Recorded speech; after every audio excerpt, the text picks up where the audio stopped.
Annie and Allie's Backyard Challenge. Thanks for joining us today.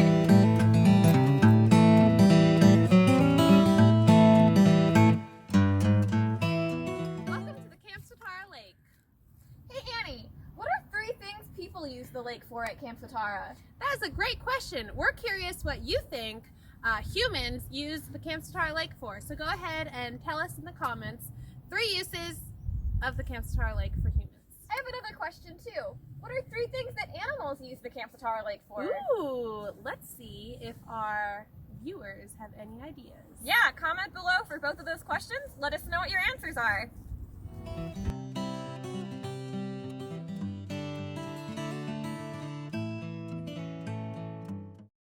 Our second challenge for you is to find a creative way to canoe in your house or your yard. So